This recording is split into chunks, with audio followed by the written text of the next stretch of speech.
Histoire naturaliste, à l'écoute des passionnés de nature.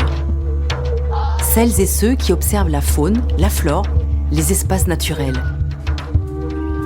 Ces personnes sensibles à la beauté du monde nous racontent leurs plus belles histoires de leur vie de naturaliste. Une production, La Belle Échappée.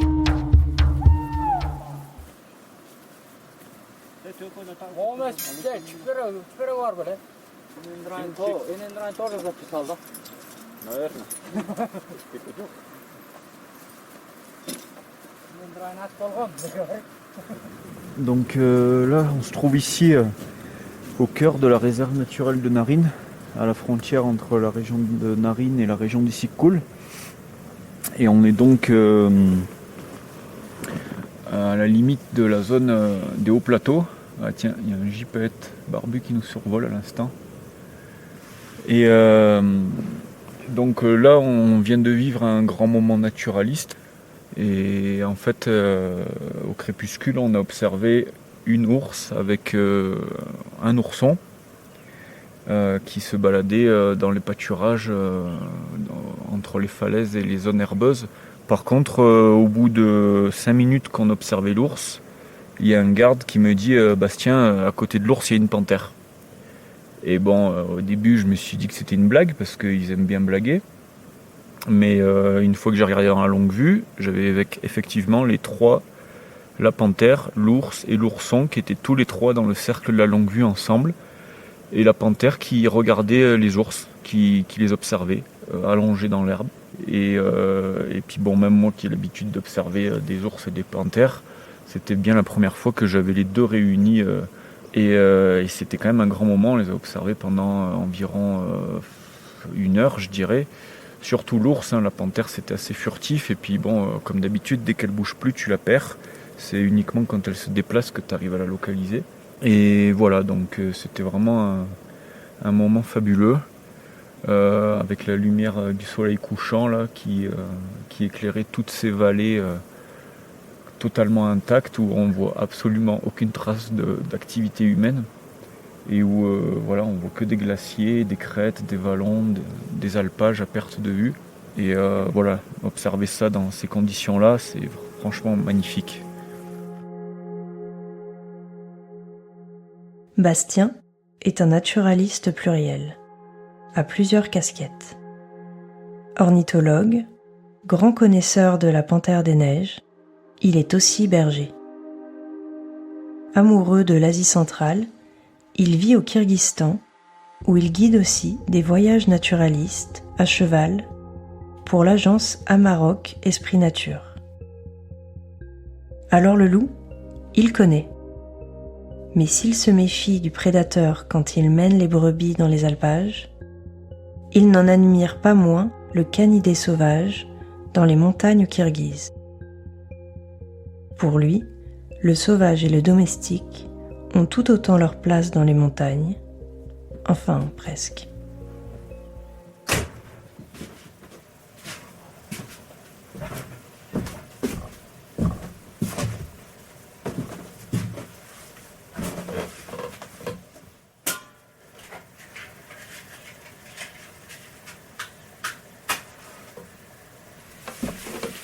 Voilà, là je suis arrivé dans ce qu'on appelle le wagon. En fait c'est un peu mon chez moi au Kyrgyzstan. Parce que bon, je loue un appartement à Bishkek, à la capitale, pour des questions pratiques. Mais sinon, quand j'ai un peu de temps libre, je me réfugie tout de suite au wagon. Donc c'est un endroit que j'aime beaucoup parce que bon, déjà c'est très beau. On est en montagne avec des forêts d'épicéas autour, des petits ruisseaux. On voit les crêtes enneigées et les glaciers au loin. Il y a des sommets à 4800 mètres qui sont à 8 heures de marche à pied. Donc vraiment l'endroit est vraiment très très paradisiaque pour quelqu'un qui aime la nature.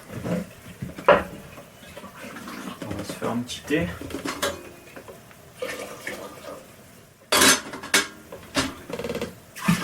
Il faut jamais oublier le thé au Kyrgyzstan. C'est une des choses les plus importantes.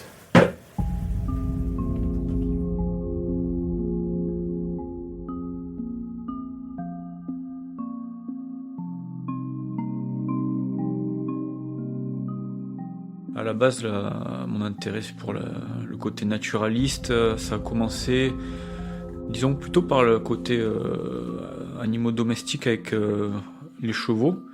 Parce que quand j'habitais dans le Nord, en face de la maison, il y avait une ferme qu'on voyait depuis la fenêtre et je passais beaucoup de temps à observer les chevaux dans les prés avec j'avais une petite longue vue à cette époque-là. Disons que moi, ce que j'aime bien dans les chevaux, c'est le sentiment de liberté. Quand tu les vois évoluer, en fait, ils ont besoin de grands espaces. Puis j'étais aussi intéressé beaucoup par les Indiens. Je passais mon temps à lire des trucs sur les Indiens qui se déplaçaient à cheval dans des grands espaces. Et bon, c'est pas totalement étranger au fait que j'ai atterri au Kyrgyzstan un jour. C'est pas les mêmes Indiens, mais il y a un petit air des fois.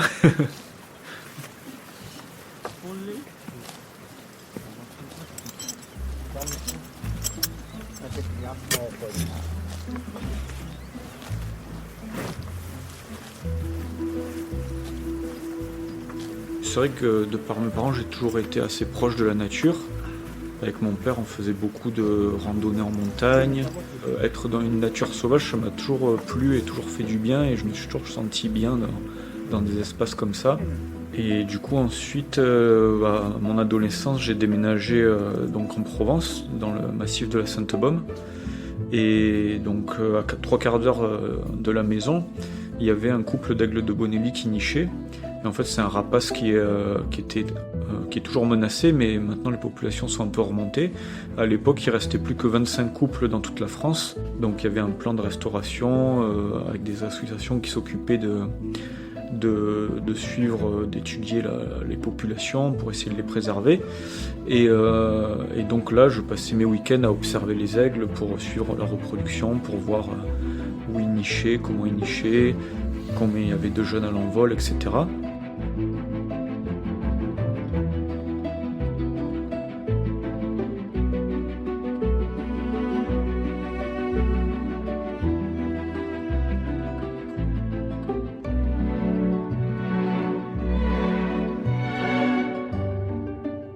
Et donc là, cette année-là, on ne savait pas où nicher le couple. Et donc, un matin, je m'étais positionné sur un secteur de falaise qu'on n'avait pas encore trop prospecté. J'ai vu un aigle de Bonelli arriver avec une branche. Et donc là, j'avais trouvé une nouvelle aire avec la preuve qu'il nichait là. Et quand il s'est posé, donc il y a la femelle qui est sortie du fond du nid, qui s'est envolée, et le mâle l'a remplacée. Et là, c'était la preuve qu'il y avait une couvaison en cours. Et donc maintenant ça c'est des choses que j'observe régulièrement pendant les expés, tout ça, qui sont pas banales mais presque. Mais là, comme c'était une des premières fois que j'observais ce comportement, la première fois que je trouvais une aire, après avoir passé pas mal de temps à la chercher, j'avais considéré ce jour-là comme le plus beau jour de ma vie à ce moment-là. Donc après, il y a eu plein de plus beaux jours de ma vie et plus tard, mais ce jour-là, je me rappelle que j'avais dit « Ah, c'est le plus beau jour de ma vie ». Et voilà, au final, c'était un jour qui était marquant.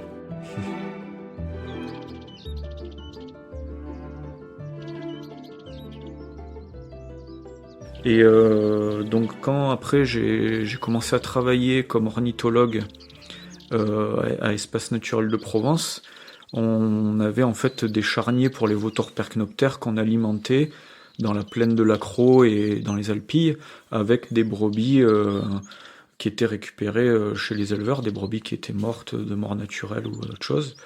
Et en faisant ça, du coup, j'ai un peu plus côtoyé des bergers, des éleveurs.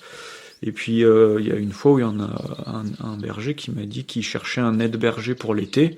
Et donc là, j'ai saisi l'occasion pour découvrir d'un peu plus près ce métier qui me fascinait depuis toujours. Et puis aussi, il y avait à côté, comme j'étais passionné par les grands prédateurs, la nature, il y avait la question du loup qui est quand même centrale quand tu t'intéresses à la nature sauvage, aux relations entre l'homme et la nature. La question du loup, c'est vraiment la question qui focalise toutes les autres, quoi.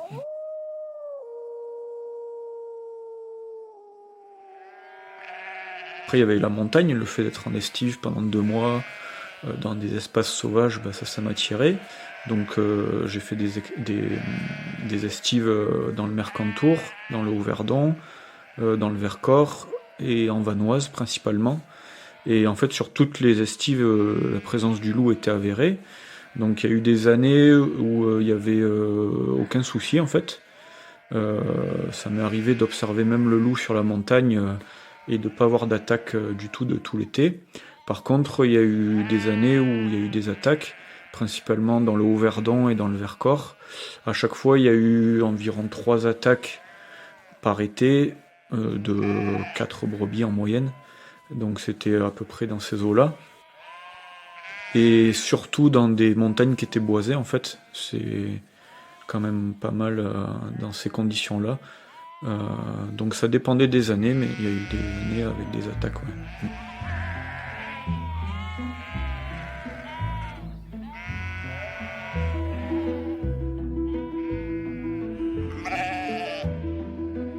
Et du coup, c'est vrai que j'ai un peu vécu les deux côtés, où il y a ce paradoxe où d'un côté, je suis passionné par la faune sauvage, les grands prédateurs, et je prends vraiment beaucoup de plaisir à observer les loups, les prendre en photo, voilà. Et d'un autre côté, tous les moments où j'ai travaillé comme berger en montagne, il y a plusieurs fois où je me suis dit, oui, en fait, là, s'il y a un loup en face de moi, j'y tire dessus sans hésiter. Bon, j'avais pas de fusil, donc ça s'est jamais fait. Mais bon, je pense pas que j'aurais tiré vraiment, mais vraiment, j'avais un peu la haine et je m'étais dit, les loups, c'est super, mais ce serait bien qu'ils soient partout sauf sur ma montagne. Parce que souvent, c'est vrai que les gens s'imaginent une attaque de loup où c'est spectaculaire, t'as les loups qui arrivent. Mais en fait, la plupart du temps, une attaque, c'est juste tu rentres les brebis le soir au parc, et puis t'en vois une qui traîne à l'arrière du troupeau, tu te dis tiens, elle a quoi? Et là, t'en vois une deuxième, et puis tu vois qu'elle a un peu de rouge, de sang au niveau de la gorge, et tu l'attrapes et tu te dis ah bah tiens, elle s'est fait mordre à la gorge. Et le lendemain ou le soir même, tu recomptes le troupeau, et là tu t'aperçois qu'il en manque 10, 15 ou plus ou moins. Et en fait, c'est ça la plupart du temps une attaque.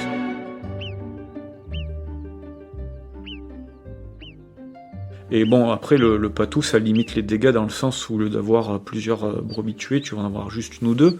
À partir du moment où il s'en rend compte, il va déranger le loup et ça va limiter les dégâts.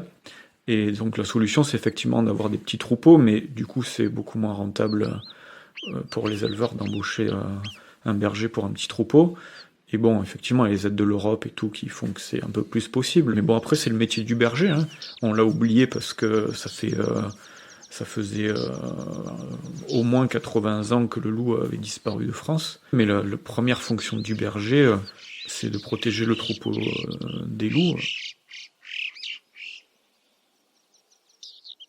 Moi, je pense que la cohabitation est possible, parce qu'à partir du moment où tu as des brebis et des loups dans un espace naturel relativement sauvage, forcément, tu vas avoir des interactions où voilà, c'est un prédateur et une proie domestiquée, mais c'est quand même sa proie typique, le mouflon dans la nature. Et moi, je suis pas totalement contre les prélèvements qui sont faits sur le loup.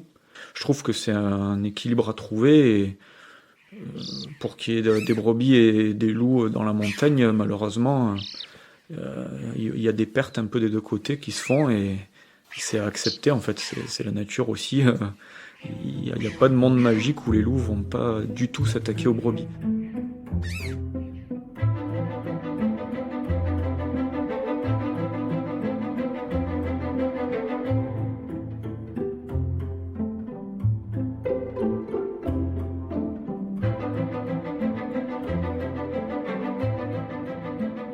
Ouais, à la base, en fait, quand j'ai entendu parler du Kyrgyzstan, je connaissais pas trop, j'ai entendu parler dans un magazine. Et en fait, j'étais attiré à la fois par les steppes de Mongolie, avec la culture nomade, les chevaux, etc. À la fois par les montagnes de l'Himalaya, les grandes montagnes. Et puis, ça me fascinait aussi le côté un peu pays de l'Est. Et c'est vrai que quand j'ai entendu parler de ce pays, je me dis, ça a l'air vraiment très intéressant. Et quand j'y suis allé, effectivement, ça m'a tellement intéressé que j'y suis toujours. c'est ce qui réunit un peu toutes mes passions, en fait. Voilà.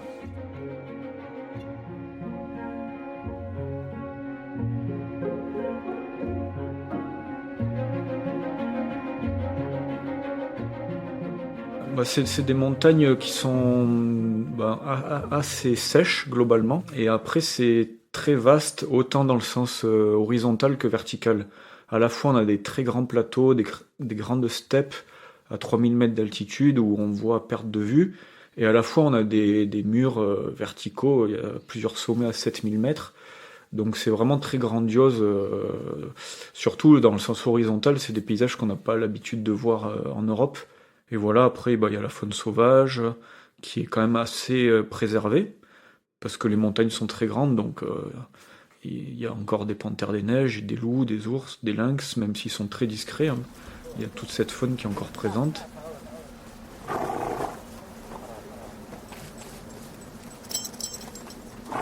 La première fois que je suis allé au Kyrgyzstan, j'ai passé pas mal de temps dans la réserve de Sarychat-Ertash. On s'enfonce dans la montagne où là on va traverser des forêts d'épicéas. On arrive sur la zone des hauts plateaux qui s'appelle les Sirtes en kirghize. Voilà, donc après on arrive au camp de base à l'entrée de la réserve et c'est le lendemain matin qu'on prend les chevaux et là on passe un col avec les chevaux qui est également à 3900 mètres d'altitude. Là on voit les premiers argalis, donc les mouflons de Marco Polo. Et on est vraiment dans l'habitat sauvage de la panthère des neiges, et des loups et des ours. Donc on ne voit plus d'êtres humains, il n'y a que les gardes qui patrouillent, mais à part des animaux sauvages, on croise personne dans cette réserve.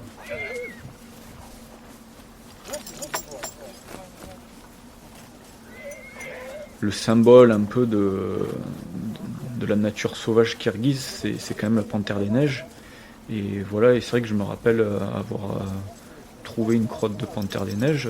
Et du coup, je m'étais dit, voilà, c'est la raison de ma venue au Kyrgyzstan. Je voulais être à cet endroit-là, dans son habitat. Et bon, il n'y a qu'une crotte, mais je suis là où je voulais être, quoi. Ça a quand même été un déclic où je me suis dit, ouais, c'est pas la dernière fois que je reviens ici, quoi.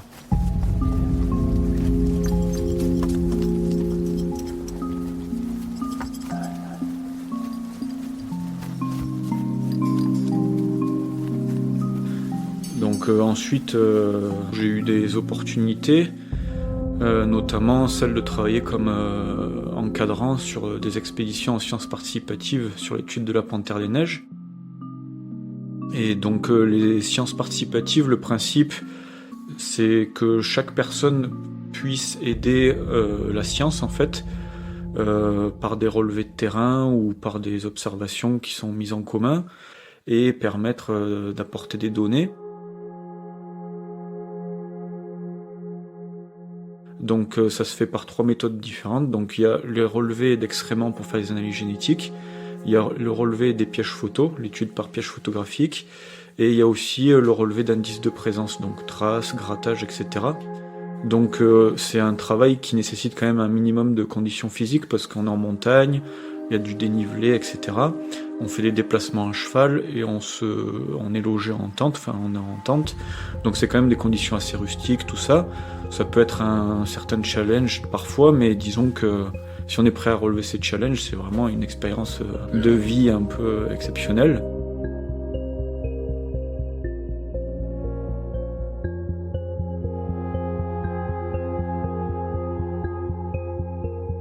Voilà, donc en fait,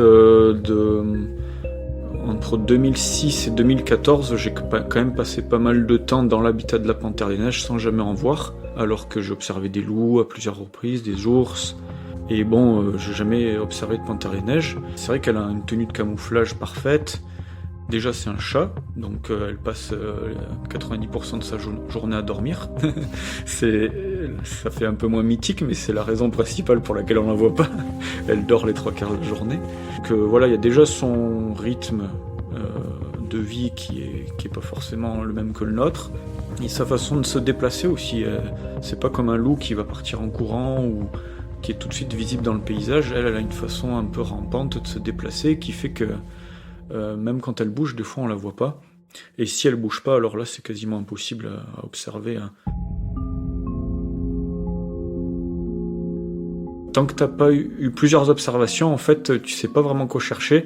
Et je pense que j'ai dû passer des dizaines de fois dessus en balayant aux jumelles sans m'y arrêter en fait. Et là ces dernières années j'en vois régulièrement parce que j'ai pris l'habitude un peu de quoi chercher. C'est un fantôme mais quand on s'y accroche, on arrive quand même à finir par l'observer.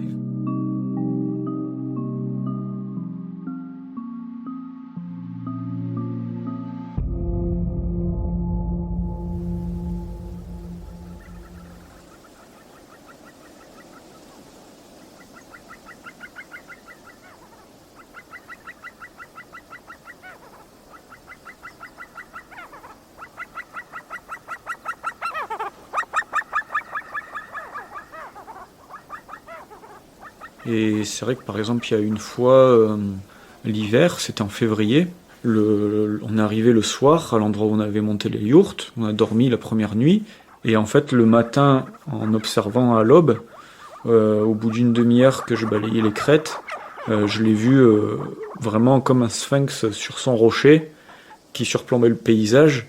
Et là, j'avais vraiment l'impression qu'elle était venue pour nous, quoi. Elle était pile en face du point d'observation. Et je me suis dit, mais c'est incroyable, c'est des observations que des fois, en 10 jours, où on la cherche matin et soir, on n'a pas une observation comme ça. Et là, elle était devant nous, et je me suis dit, ouais, j'ai l'impression qu'elle vient nous récompenser de nos efforts d'avoir monté des yourtes en plein hiver par -20 pour essayer de l'observer. Et après, pendant le reste de l'expédition, on l'a observé à nouveau 2 fois. Il y a eu une nuit où elle est passée à proximité des yourtes. Le matin, on a trouvé des traces fraîches. Et c'est vrai que pour moi, c'était le séjour, mais il m'a vraiment marqué. Il y a beaucoup d'adrénaline qui arrive d'un coup, parce que on l'a cherché des fois pendant plusieurs jours, avec chaque jour 4 heures, 5 heures, 6 heures. Souvent, on fait des observations de 3 heures le matin, 3 heures le soir. Ouais, ça fait en moyenne 5-6 heures d'observation avec les jumelles et la longue vue en permanence. Et après, l'observation, c'est sûr que c'est un grand moment, mais c'est surtout la recherche et partager son habitat qui est passionnant.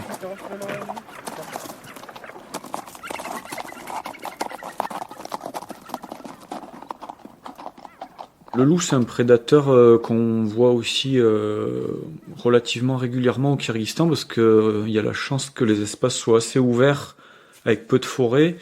Bon, en général, il est assez farouche, parce qu'à part dans les réserves naturelles, il est quand même chassé. Donc, il est très craintif dès qu'il y a l'odeur de l'homme. Voilà, dès qu'il te voit, il prend ses distances. Mais on arrive quand même à l'observer plus régulièrement que la panthère, en tout cas. Et je me souviens notamment d'une observation que j'avais fait dans les vallées au sud du lac Issyk-Kul.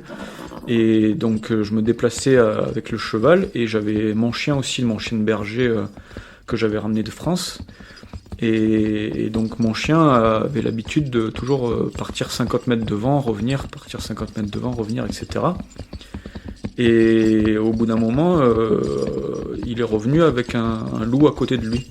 Donc il y avait mon chien plus ce loup qui était assez jeune apparemment. Il avait un gabarit assez petit, il devait avoir 1 an et demi ou quelque chose comme ça. Et donc là, je les vois tous les deux qui reviennent vers moi en trottinant le long du chemin, jusqu'au moment où le loup relève la tête et s'aperçoit que j'étais dans sa direction, juste devant. Et du coup là, il est parti en courant. Mais pendant 10-15 secondes, j'ai eu le temps de les observer tous les deux, où on avait l'impression de voir 2 jeunes chiens qui venaient de se rencontrer et qui se reniflaient, qui se disaient bon, on fait quoi, on joue ensemble ou qu'est-ce qu'on fait?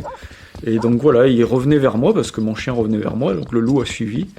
Et voilà, donc après j'avais prévu de camper dans ce coin-là, et du coup le loup je l'ai revu plusieurs fois parce qu'en fait il avait trouvé une carcasse de bouquetin qui était recouverte par une avalanche qui avait eu lieu pendant l'hiver, et il attendait que la neige fonde pour pouvoir accéder au bouquetin, et donc on voyait qu'il avait déjà passé plusieurs jours avec les traces et les excréments autour de cette carcasse, et il y revenait régulièrement au fur et à mesure que c'était accessible. Du coup je l'ai revu plusieurs fois après les jours qui ont suivi.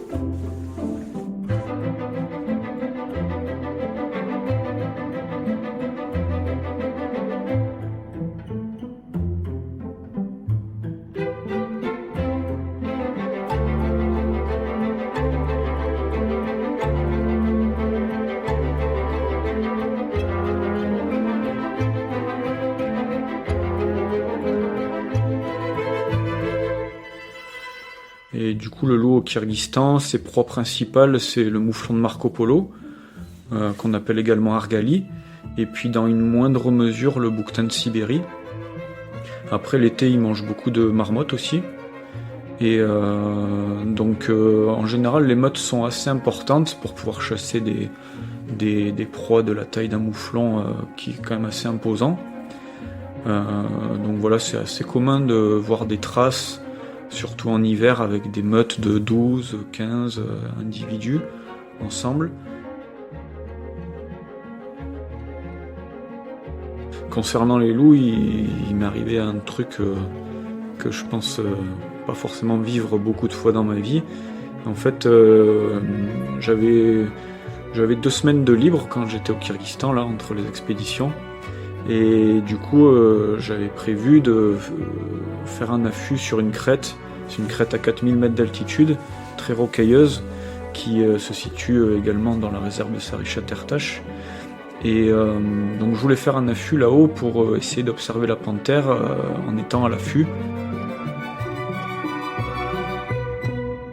Donc j'avais pris de la nourriture pour 10 jours. Et donc j'avais pris un cheval pour amener tout ça sur la crête. Et donc voilà, j'ai passé au début 3 jours dans cet affût. J'ai vu pas l'ombre d'une panthère. J'ai vu quelques bouquetins, des tétraogales de l'Himalaya, des roselins tachetés, grands roselins tachetés, qui venaient chanter vraiment presque sur mon appareil photo à 50 cm de mon affût.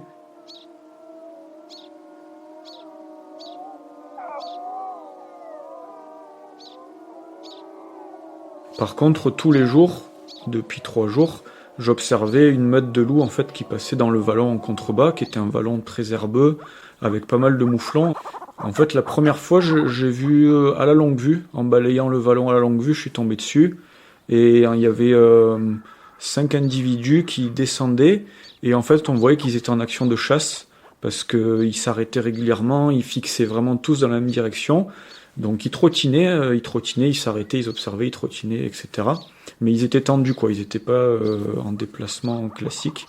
Et après, je les observais régulièrement, qui passaient dans le vallon, au petit trot, tout seul, ou des fois plusieurs. Et donc, une fois, je suis descendu, donc déplacer mon cheval de place pour qu'il ait suffisamment d'herbe. Il était attaché à une longue corde de 15 mètres à peu près.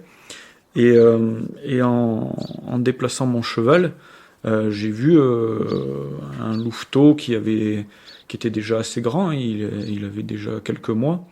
Je vois un louveteau devant un trou. Sur le moment, j'ai pensé que c'était un trou de marmotte, mais en regardant un peu mieux aux jumelles, j'ai compris que c'était leur tanière en fait. Et donc du coup, à partir de là, j'ai décidé de déplacer mon affût un peu plus bas dans la vallée, sans être en vue de la tanière, pour pas déranger les louveteaux. Et à partir de là, j'ai observé la famille de loups pendant tous les jours qui ont suivi, donc quasiment une semaine. Et donc je voyais les différents individus qui me passaient régulièrement à côté. Et les louveteaux, je les observais aussi parce qu'ils étaient déjà au site de rendez-vous. Donc ils faisaient les allers-retours entre le site de rendez-vous et la tanière. Des fois, il y en avait 2 d'un côté, 3 de l'autre. Il y en avait 5 en tout. Et donc du coup, il y en a même une fois un loup qui est passé à 30 mètres de mon cheval, qui n'a pas vu le loup. Et donc il broutait tranquillement, et le loup a trottiné à côté est passé en trottinant sans se faire voir du cheval, mais les deux s'ignoraient totalement, ils s'intéressaient absolument pas l'un à l'autre. Et donc voilà, moi j'ai passé donc la semaine suivante dans mon affût, et je les observais quasiment tous les jours. Jusqu'au dernier jour, où du coup au moment de quitter l'affût, j'ai vu qu'il y avait 3 louveteaux qui faisaient la sieste à grande distance de mon affût. Ils étaient dans l'herbe haute. Et du coup je me suis dit tiens, je vais les approcher un petit peu discrètement, parce qu'il y avait du vent de face, pas très loin de l'endroit où ils faisaient la sieste, il y avait 2 rochers. Et au bout de 3 heures que j'étais installé, camouflé dans mon affût, enfin derrière mon filet de camouflage, je me suis aperçu qu'il y a un loup qui m'observait. Les 3 autres étaient toujours couchés dans l'herbe. Et donc du coup là j'ai tourné très légèrement mon appareil photo, doucement pour essayer de le prendre en photo. Et là, il a trouvé ça bizarre et il s'est mis à hurler pour prévenir les autres qu'il y avait quelque chose qui... Il ne m'avait pas identifié en tant que forme humaine parce que j'étais à plat ventre avec contre le rocher, avec du camouflage. Mais bon, l'appareil photo qui bougeait, ça l'a un peu intrigué. Et là, les autres n'avaient pas du tout envie de bouger. En fait, ils étaient en pleine sieste au soleil. Et il y en a 2 qui ont juste bougé une oreille et ils se sont recouchés. Et le troisième, il s'est levé, il a fait 3 mètres et il s'est à nouveau recouché. Et donc l'autre qui avait passé l'alerte s'est dit « Merde, personne m'écoute ». Et là, j'ai vu les 2 autres louveteaux qui étaient à la tanière venir en direction du groupe qui faisait la sieste. Et ils trottinaient doucement, en venant un peu nonchalamment en direction du groupe. Et là, à ce moment-là, il y a eu un orage de grêle en fait. Et il y a la grêle qui a commencé à tomber assez fort. Donc il y avait une visibilité de 30-40 mètres, on ne voyait plus grand-chose. Et là, la dernière chose que j'ai vue, c'est les 2 louveteaux qui venaient vers moi, qui ont fait demi-tour en direction de la tanière et ils sont rentrés que baissés entre les jambes, poursuivis par la grêle jusqu'à la tanière. Donc voilà, l'observation s'est terminée là. Mais disons que ça a été vraiment pendant quasiment 10 jours, un moment de vraiment où je voyais la famille de loups évoluer en permanence et faire leur vie devant moi. Et c'était vraiment un moment exceptionnel que j'ai vécu avec eux, quoi.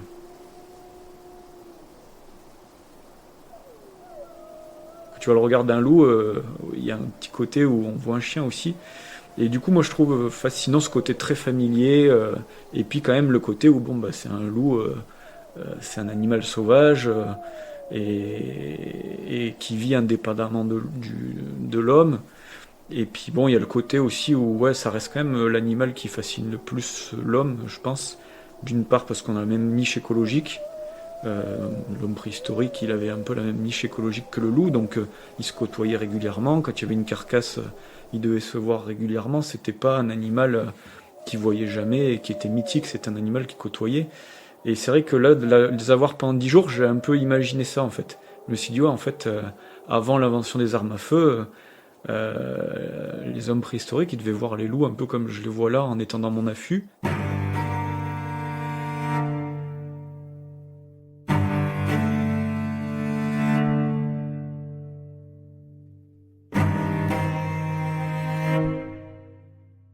En fait, surtout en 2006, quand je suis arrivé, j'ai l'impression d'avoir découvert un pays qui était vraiment pas intact, mais qui était très peu touché par les dégradations de l'homme, quoi. Il y avait des montagnes vierges à perte de vue. Et là, ça fait quasiment 20 ans que j'évolue dans ce pays, et je me dis... et ces dernières années, j'ai quand même vu des changements assez importants, avec des mines qui s'ouvrent un peu dans tous les sens, des stations de ski... des réserves naturelles où les frontières sont pas forcément respectées. S'il y a un intérêt économique d'un côté, tout de suite on modifie la frontière de la réserve.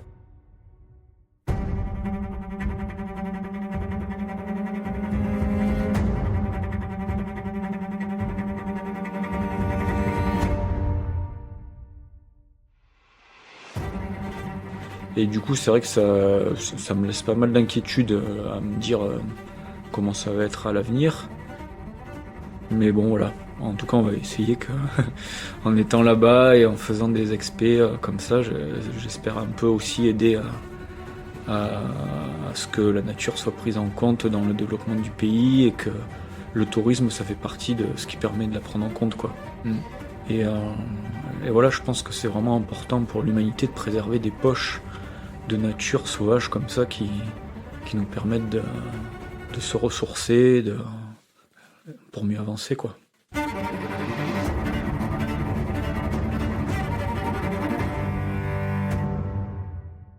J'adore être dans la nature tout seul, mais j'aime autant partager. Et comme on est en expédition, dans des coins isolés, c'est vrai que quand je vois les gens qui me disent finalement on n'a pas besoin de grand chose pour être heureux, on a un feu de bois, on a de la bonne compagnie, et puis on est dans des grands espaces, finalement on a tout ce qu'il faut. Et c'est vrai que moi c'est ce genre de choses aussi que j'aime bien transmettre au-delà de l'observation animalière, juste le fait de la simplicité Et voilà, c'est ça que j'aime bien.